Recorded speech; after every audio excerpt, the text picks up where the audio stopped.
بسم الله الرحمن الرحيم.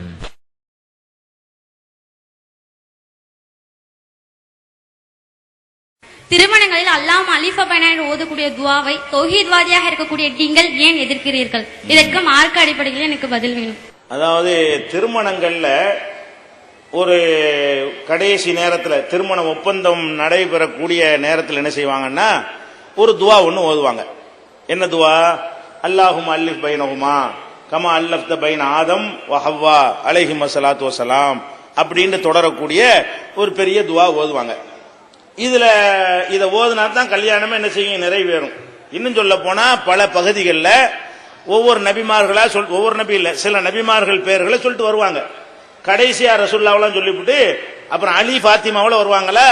இந்த அலி ஃபாத்திமான்னு சொல்லும் போது அங்க கரசமணி கட்டணும். சில ஊர்கள்ல இந்த சத்தம் போட்டு ஓதுவாங்களா, ரெடியா வச்சுட்டு இருப்பாங்க பொம்பளைங்க. அலி ஃபாத்திமான்னு தாலி கட்டுற காப்பி அடிச்சு அதுக்கு இந்த துவாவை தான் ஒரு சிக்னல் மாதிரி அதை நடத்தி கொண்டிருக்கிறார்கள். நம்ம என்ன செய்யறோம்னா இது தவறு அப்படின்னு சொல்றோம். ஏன் தவறுன்னு சொல்றீங்கன்றதான் கேள்வி. ஏன் தவறுன்னு சொல்றோம்னு கேட்டா அதுக்கு பல காரணங்கள் இருக்கிறது. முதலாவது காரணம், ஒரு மார்க்கத்தில் ஒரு விஷயத்தை நம்ம செய்வதாக இருந்தால் அதை அல்லாஹ் நமக்கு சொல்லி தந்திருக்க வேண்டும். நபிகள் நாயகம் ஸல்லல்லாஹு அலைஹி வஸல்லம் அவர்கள் எந்த திருமணத்திலேயாவது அல்லாஹும் அல்லி பைனஹுமான்னு ஓதுனாங்களா? இல்ல. அவங்களுக்கு 4 பொம்பளை பிள்ளை அல்லாஹ் கொடுத்தான். எந்த பொம்பளை புள்ள கல்யாணத்திலேயாவது அல்லாஹும் அல்லி பைனஹுமா கமா அல்லஃப்தன் சொல்லி இதை ஓதுனாங்களா? இல்ல. அப்ப சஹாபாக்கள் எவ்வளவோ கல்யாணங்கள்லாம் பண்ணி இருக்கிறாங்க. அவங்களாவது இந்த மாதிரியான இந்த துவாவை எதை நம்ம கல்யாணத்தில் ஓதுகிறோமோ இதை ஓதினார்களான்னு கேட்டா ஓதவே இல்லை. அப்ப நம்ம நபிகள் நாயகம் ஸல்லல்லாஹு அலைஹி வஸல்லம் அவர்கள் நமக்கு தேவையான அனைத்தையும் கற்றுத்தரத்தான் அனுப்பப்பட்டாங்க. அல்லாஹ் தூதரை அனுப்புனது எதுக்கு? எதெல்லாம் மார்க்கத்தில் உள்ளதோ அம்புட்டையும் சொல்லித்தரத்தான் அனுப்புனாங்க. அல்லாஹ் அனுப்புனான். அப்ப அவங்க எல்லாத்தையும் சொல்லி தந்துட்டு போயிட்டாங்க. இது ஒரு முக்கியமான ஒரு இம்பார்ட்டன்டான ஒரு விஷயமாக இருக்குமேயானால் இந்த மாதிரி ஒரு துவாவை ரசூல் ஸல்லல்லாஹு அலைஹி வஸல்லம் மிஸ் பண்ணியிருப்பாங்களா? அப்ப நபிகள் நாயகம் ஸல்லல்லாஹு அலைஹி வஸல்லம் அவர்கள் இந்த துவாவை அவங்களோ அவங்க தோழர்களோ அவங்க குடும்பத்தார்களோ ஓதுனது கிடையாது. இது ஒரு 300-400 வருஷத்துக்கு முன்னாடி தான் உண்டாக்கப்படுகிறது. நல்லா விளங்கிக்கிறங்க.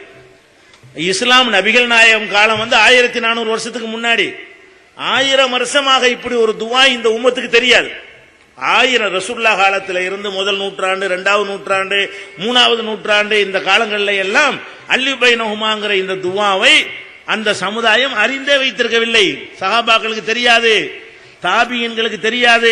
இன்னும் சொல்ல போனா இந்த துவா ஓதக்கூடியவங்க எல்லாம் என்ன சொல்லுவாங்கன்னா, நாங்கெல்லாம் 4 மதுஹபை பின்பற்றணும், 4 மதுஹபில் ஒரு மதுஹபை பின்பற்றினால்தான் வெற்றி பெற முடியும்னு சொல்லுவாங்கல்ல. அவங்கள்ட்ட கேளுங்க, இந்த 4 மதுஹபுல யாச்சும் இது இருக்கான்னு கேளுங்க. இது இந்த அல்லாஹும் அல்லி பைனஹுமாங்கிறது அபூ ஹனீஃபா உனக்கு சொன்னாரா? இந்த அல்லாஹும் அல்லி பைனஹுமாங்கிறது ஷாஃபி இமாம் சொன்னாரா? இந்த அல்லாஹும் அல்லி பைனஹுமாங்கிறது மாலிக் இமாம் சொன்னாரா? ஹம்பலி இமாம் சொன்னாரா? மதுஹபுலையும் கிடையாது. இந்த அல்லாஹும் அல்லி பைனஹுமாங்கிறது மதுஹபு காலத்துக்கு பின்னாடி எவனோ ஒரு கிறுக்கம் உண்டாக்கி திணிச்சு விட்டு போயிட்டானே தவிர இது ஒரு பெரிய அறிஞர்களோ பெரிய மகான்கள் வாயிலாக வந்ததான்னு கேட்டு அது கூட கிடையாது.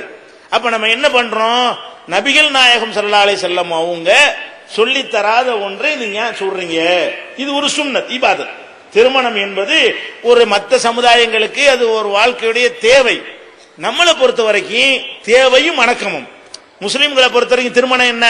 அது ஒரு தேவையும் தான், அதோட சேர்ந்தது என்னவாவும் இருக்கிறது, சுன்னத்துங்கிறாங்கல்ல, நன்மை கிடைக்கும் எல்லா இடத்துல. அது ஒரு இபாதத்து. அப்ப திருமணம் என்பது நம்மை பொறுத்த வரைக்கும் அது ஒரு தேவையாக இருப்பதோட ஒரு இபாதத்தாவும் இருக்கிறது. இபாதத்துல இஷ்டத்துக்கு நீங்க சேர்க்க இயலுமா? இபாதத்தை சொல்லித்தரத்தான நபிகள் நாயகம் ஸல்லல்லாஹு அலைஹி வஸல்லம் வந்திருக்கிறாங்க.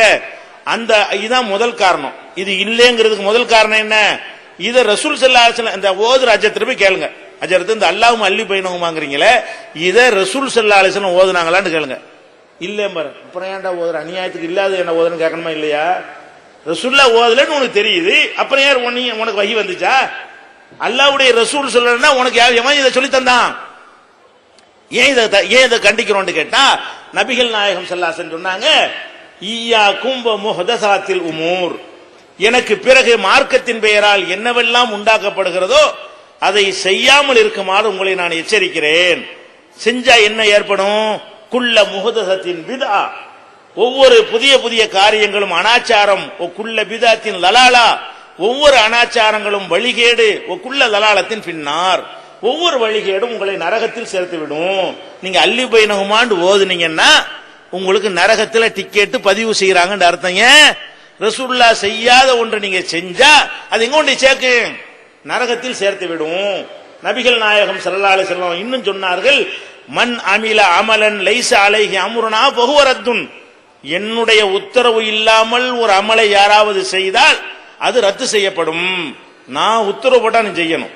நான் தூதரா வந்திருக்கிறேன், எனக்கு எல்லாத்தையும் எல்லாம் சொல்லி தந்து அனுப்பி இருக்கிறான், நான் சொன்னதான் நீ செய்யணுமே தவிர இஷ்டத்துக்கெல்லாம் செய்யக்கூடாது நீ.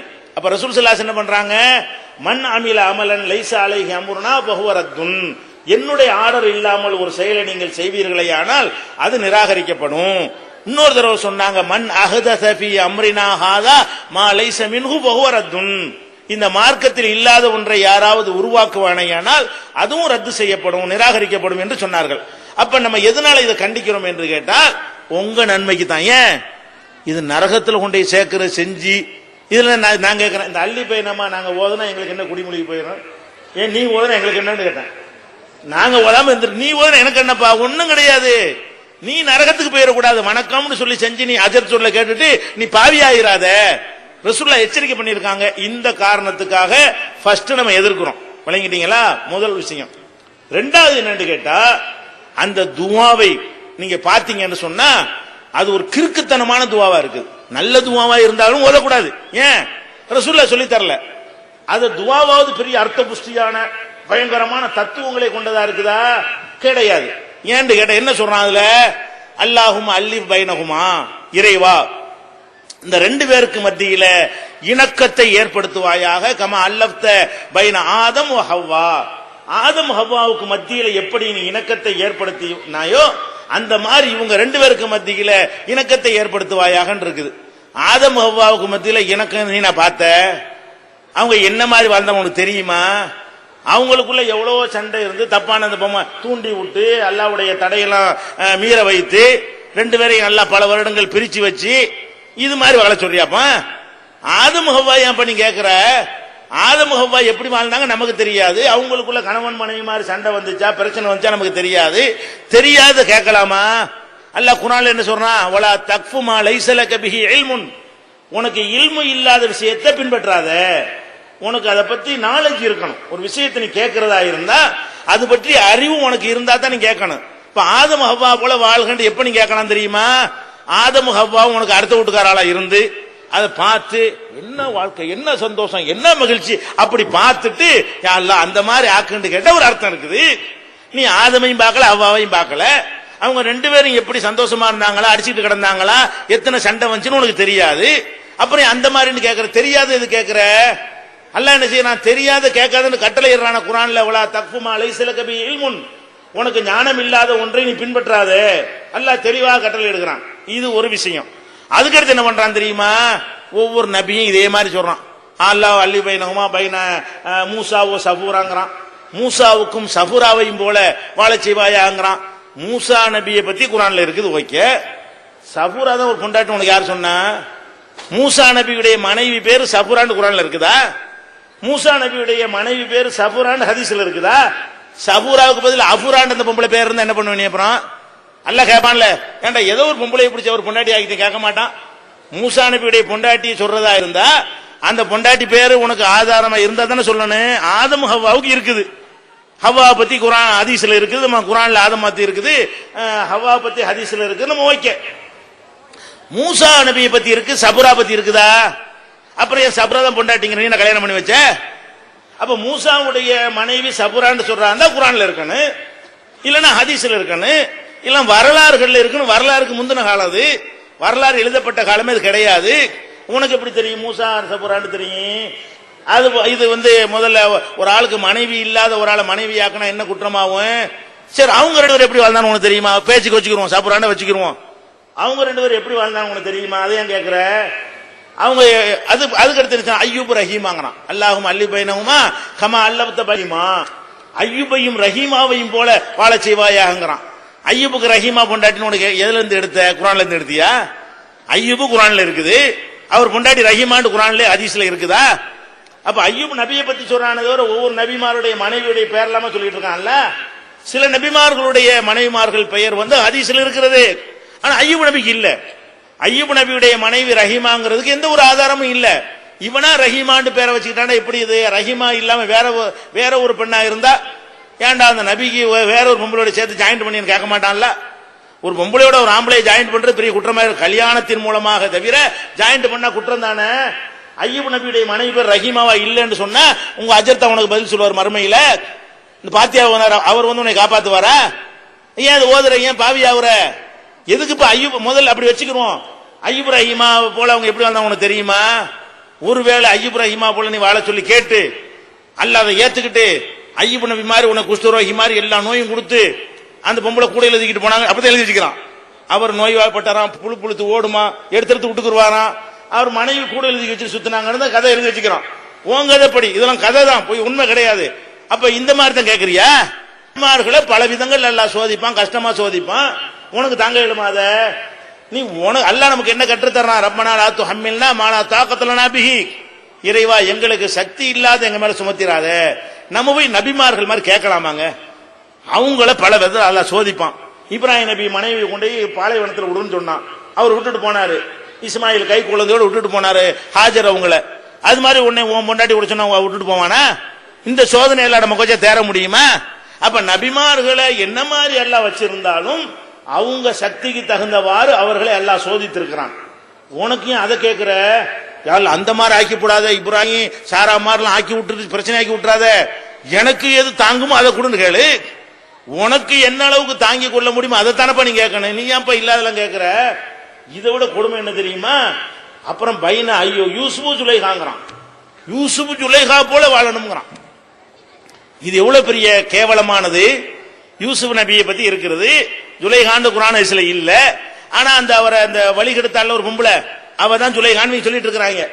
குர்ஆன்ல இருந்து பாத்தீங்கன்னா அந்த பொம்பளை நல்ல பொம்பளையா? அவ இன்னொருத்தன் பொண்டாட்டி. யூசுப் ஜுலைஹாங்கிறான் யாரு குர்ஆன்ல வச்சு பாத்தீங்கன்னா அது வேற ஒருத்தன் பொண்டாட்டி. இவர் நல்ல கட்டழக அழகா இருந்தவன அந்த ராஜாவுக்கு பொண்டாட்டியா இருந்துகிட்டே இவரை கணக்கு பண்ற அந்த பொம்பளை. இவரு ஒரு தடுமாற்றம்லாம் ஏற்பட்டு கடைசியில சுதாரிச்சுக்கிட்டாரு, தப்பு செய்யல இவரு. அதுக்கப்புறம் இவர் இணங்காதனால போய் கட்டுச்சாடு சுமத்தி ஜெயில அடைச்சு நான் செஞ்ச நியாயம் பொம்பளை எல்லாம் கூட்டி வச்சுக்கிட்டு நான் செஞ்ச கரெக்ட் தான், இந்த மாதிரி ஒரு அழகை பார்த்தா என்ன பண்றது என்று தன்னுடைய செயலை எல்லாம் நியாயப்படுத்தியவள். அவளை பின்னாடி யூசுப் நபி கல்யாணம் பண்ணிட்டாங்கன்னா குர்ஆன்ல சொல்லப்படவே இல்லை. அவ கெட்ட வேண்டுதான் குர்ஆன் முடிக்கிறது. 12வது அத்தியாயத்தை சூரா யூசுப் எடுத்து படிச்சீங்கன்னு சொன்னா இது தெரியும். அப்ப யூசுப் நபியோட ஒரு ஒழுக்கங்கட்ட பொம்பளையை ஜாயிண்ட் பண்ணி பொண்டாட்டி ஆக்குறீ, நீ நான் கல்யாணம் பண்ணி வச்ச உனக்கு எப்படி என்னப்பா இதெல்லாம் துவாங்குறீங்க?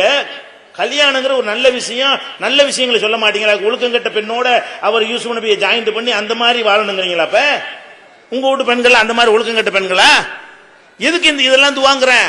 இப்ப நபிகள் நாயகம் ஸல்லல்லாஹு அலைஹி வஸல்லம் அவர்கள் நமக்கு ஒரு துவா சொன்னாங்க திருமணத்துக்கு. என்ன சொன்னாங்க? என்ன ஒரு திருமணத்தை கலந்து கொண்டாலும் சரி, திருமணம் செய்ய போறேன்னு சொன்னாலும் சரி, திருமணம் செஞ்சிட்டேன்னு வந்து சொன்னாலும் சரி, பாரக்கல்லாஹு லக்க. அவங்க செஞ்ச துவா என்ன? பாரக்கல்லாஹு அலைக்க, பாரக்கல்லாஹு லக்க என்று சொல்வார்கள், பாரக்கல்லாஹு அலைக்கன்னு சொல்வார்கள். இதான் ரசூல் ஸல்லல்லாஹு அலைஹி வஸல்லம் செஞ்ச துவா. இதுக்கு என்ன அர்த்தம்? அல்லாஹ் வந்து உங்களுக்கு பரக்கத்து செய்யட்டும். மணமக்களுக்கு துவா செய்ய விரும்பினீர்களே ஆனால் என்ன கேட்கணும்? பரக்கத்து செய்வாயாகன்னு கேளுங்க. அரபியில சொல்ல தெரியாட்டாலும் பரவாயில்லை. கல்யாணத்துல போய் அல்லாஹ் உங்களுக்கு பரக்கத்து செய்யட்டும்னு சொல்லு. பெண்கள்லாம் போய் மணப்பெண்ட சொல்லுங்க அல்லாஹ் உனக்கு பரக்கத்து செய்யட்டும். ஆம்பளை எல்லாம் மாப்பிள்ளையிட்ட சொல்லுங்க அல்லாஹ் உனக்கு அரபியில சொல்ல தெரியாட்டி தமிழ்லயா சொல்லுங்க. இது துவா. பரக்கத்துனா என்ன? இதான் கேட்க எல்லாம் அடங்கி போச்சு, ஒரு சொல்லுல அடங்கி போச்சு. அல்லாஹ்வுடைய ரசூல் அவர்கள் இந்த மாதிரி பெரிய கட்டுரை வடிவத்திலாம் துவா சொல்லி தரல. இவ்வளவு சாட்டான துவா. பாரக்கல்லாஹு லக்க ஓ பாரக அலைக்க ஓ ஜமா பைனகுமா ஃபீ கைர் இப்படியும் சொல்லி இருக்கிறார்கள். சில நேரத்தில் பாரக்கல்லாஹு லக்க மட்டும் சொல்லி இருக்கிறார்கள். அர்த்தம் என்ன? அல்லாஹ் உனக்கு பரக்கத் செய்யட்டும். பரக்கத்துனா என்ன? பரக்கத்துனா நம்முடைய கண்களுக்கும் அறிவுக்கும் புலப்படாமல் மறைமுகமாக அல்லாஹ் செய்யக்கூடிய பேரருள். அதுக்கு பேர் தான் என்னது? பரக்கத்.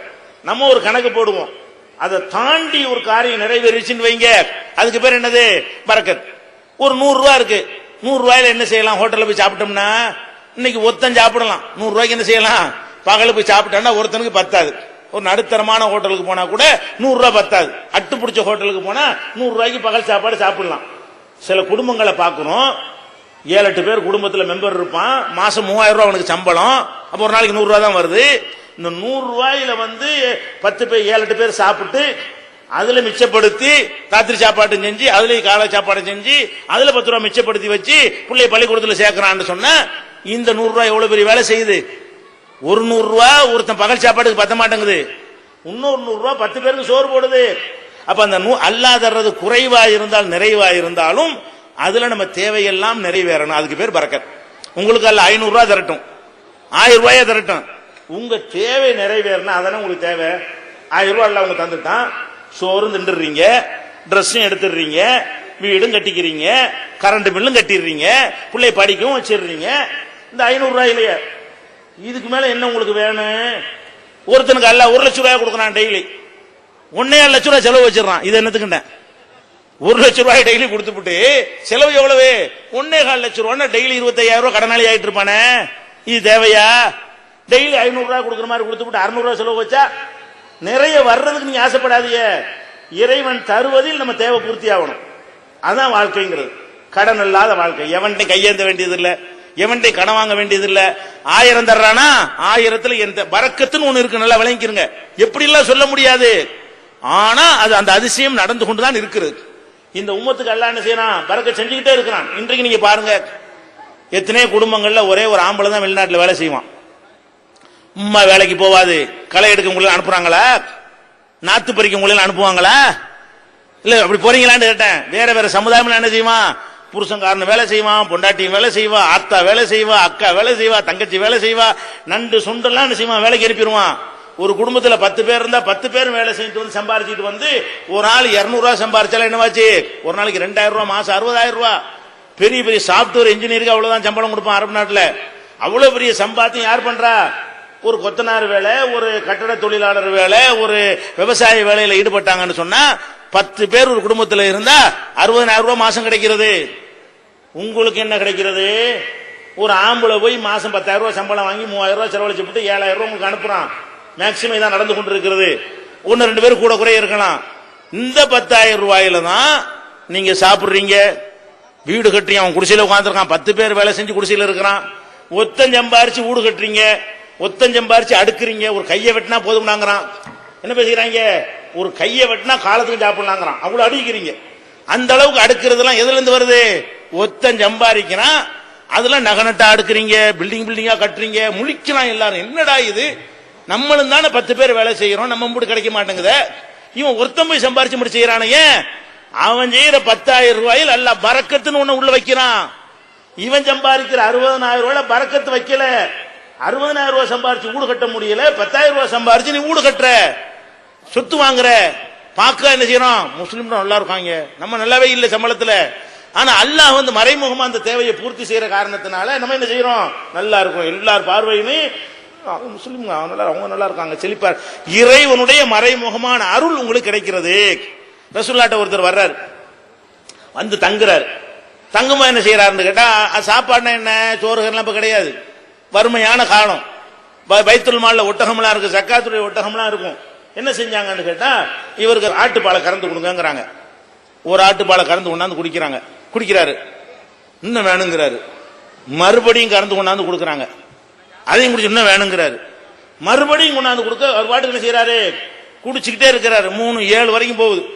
அப்ப அடுத்த நாள் என்ன செஞ்சார்? ரசூலுல்லாஹ் உபசரிச்சதை பார்த்துட்டு, நான் இஸ்லாத்துல ஏத்துக்கிறேன், நான் யாருன்னே தெரியாது, உங்களுக்கு வந்தேன், ஒரு சகோதரன் மாதிரி இவ்வளவு அழகா கவனிக்கிறீங்க, இவ்வளவு அழகா எனக்கு பசியாடுற அளவுக்கு என்னை உபசரிக்கிறீங்க என்று அதுல ஈர்க்கப்பட்டு ரசூலுல்லாஹ்வுடைய அடக்கம், அந்த குணம், பண்பாடு இதெல்லாம் பார்த்து விட்டு இஸ்லாத்தில் ஈர்க்கப்பட்டு அவர் இஸ்லாத்துல இணைஞ்சிடுறாரு. அடுத்த நாள் ஒரு ஆட்டுப்பாலை கொண்டாந்து கொடுத்தா அதையே குடிக்க முடியாம போதுங்கிறாரு. அப்ப ரசூல் ஸல்லல்லாஹு அலைஹி வஸல்லம் சொன்னாங்க, ஒரு முஸ்லிம் ஒரு வயிற்றுக்கு சாப்பிடுகிறான், ஒரு முஸ்லிம் அல்லாதவன் 7 வயிற்றுக்கு சாப்பிடுகிறான். ஒரு முஸ்லிம் என்ன செய்யறான்? இஸ்லாம்ங்கிற அதை ஏத்துக்கிட்டு பிஸ்மில்லான்னு சொல்லி குடிக்கும் பொழுது ஒரு ஆட்டுடைய பால் உனக்கு போதுமானதா இருக்கிறது. இல்லன்னா உனக்கு 7 ஆட்டு பால் பத்த மாட்டேங்குது. 7 ஆட்டு பால் நம்ம ஊர் ஆடு கிடையாது, அதெல்லாம் லிட்டர் கணக்குல கறக்கும். அந்த மாதிரி ஆடு, அரபு நாட்டு ஆடுகள்லாம், ஆஸ்திரேலியா ஆடு, அது மாதிரி ஆடு. அப்ப எதுக்கு இதை சொல்றோம்? பரக்கத்துன்னு ஒண்ணு இருக்கு, அதான் நமக்கு தேவை. நம்ம எதுக்கு ஆசைப்படணும்? அல்லாஹ் மறைமுகமா ஒரு தன்னுடைய அற்புதத்தை உலகத்தில் செய்து கொண்டே இருக்கிறான். பரக்கத்தை நீங்கள் புரிந்து கொள்வதற்கு சில உதாரணங்களை சொன்னால் விளங்கும். எதுக்கு இந்த கல்யாண துவாவுக்கு இருந்தாலும் இந்த செய்திகள்லாம் நீங்க தெரிந்து வைத்துக் கொள்ள வேண்டும். இப்ப இந்த உலகத்திலேயே வலிமையான மிருகம் எதுங்க? சக்தி வாய்ந்த மிருகம் புலி. புலி இருக்குல்ல காட்டுல, சிங்கம் வாங்க, சிங்கம்லாம் ரெண்டாம் பட்சம் தான். காட்டுக்கு ராஜா சிங்கம் வாங்க, புலி ஒரு தட்டனா சிங்கம் செத்து போயிருவாங்களா? புலி தான் வலிமையான மிருகத்திலே சக்தி வாய்ந்தது. எது? புலி தான். அதை மனிதனால அழிக்க முடியாது, வேற விலங்குகள்னாலையும் அதை கொல்ல முடியாது. அப்ப எதுக்கு எதிர்ப்பே இல்லையோ, புலிக்கறி எங்கேயாவது கிடைக்குமா? கசாப்பு கடையில புலி எவனும் சாப்பிடுறதும் கிடையாது. அப்ப புலியை அழிக்கவும் முடியாது, கடையில கிடைக்கவும் செய்யாது, அப்படி யாராலும் அழிக்கவும் முடியாதுங்கும் போது அந்த இனம் என்ன செய்யணும்? தாறுமாற வளரணும்ல. அதான் லாஜிக். ஆடை எடுத்துக்கிறங்க. ஆடு என்ன செய்யறான்? உள்ளதுல அப்புறணியா தான். இவங்கதான் யாரும் வேண்டாலும் சின்ன புள்ள கூட ஆட்டை என்ன செய்யலாம்? பிடிச்சிட்டு வந்துடலாம். டெய்லி ஆயிரக்கணக்கான ஆடுகள் ஒரு உங்க கோட்டகுப்பத்து இந்த மாவட்டத்தில் ஆயிரக்கணக்கான ஆடு அறுக்கப்படும். இந்த தமிழ்நாட்டை எடுத்துக்கிட்டு லட்சக்கணக்கான ஆடு டெய்லி என்ன செய்யப்படுது? அறுக்கப்பட்டுக்கிட்டே இருக்கு. அம்பட்டையும் நின்றுகிட்டு இருக்கிறோம். அதுக்கு எந்த செக்யூரிட்டியும் கிடையாது, எந்த பாதுகாப்பும் கிடையாது. அது வாட்டுக்கு அறுத்து அறுத்து என்ன செய்யறோம்? சாப்பிட்டுக்கிட்டே இருக்கிறோம். அந்த மாதிரி போக உழவும் சாப்பிட்டு உழவு அழிக்கப்பட்டு மிருகங்களால் வேட்டையாடப்படுவதும் இருக்குது. அப்படி இருக்கும்போது சீக்கிரம் அழிஞ்சிடணுமா இல்லையா? எது ரொம்ப சாப்பிடுறோமோ, எது ரொம்ப பாதுகாப்பற்ற நிலையில் இருக்கிறதோ அந்த இனம் அழிஞ்சு போயிடும். ஆனா இப்ப உங்களுக்கு ஆடு வேணும்னா 1 லட்சம் ஆடு கூட நான் தருவேன். காசு தந்தீங்கன்னா இப்ப 1 லட்சம் ஆடு வேணுமா? ரூபாய் தாங்க, நாளைக்கு ஒன்னா லாரில ஒன்னா இறக்கிடுவேன். 1 லட்சம் ஆடு 2 லட்சம் ஆடு கூட வாங்க முடியுங்க. அவ்வளவு இருக்கு. எதை திண்டு அழிக்கிறோம், காணாமே போயிடணும்.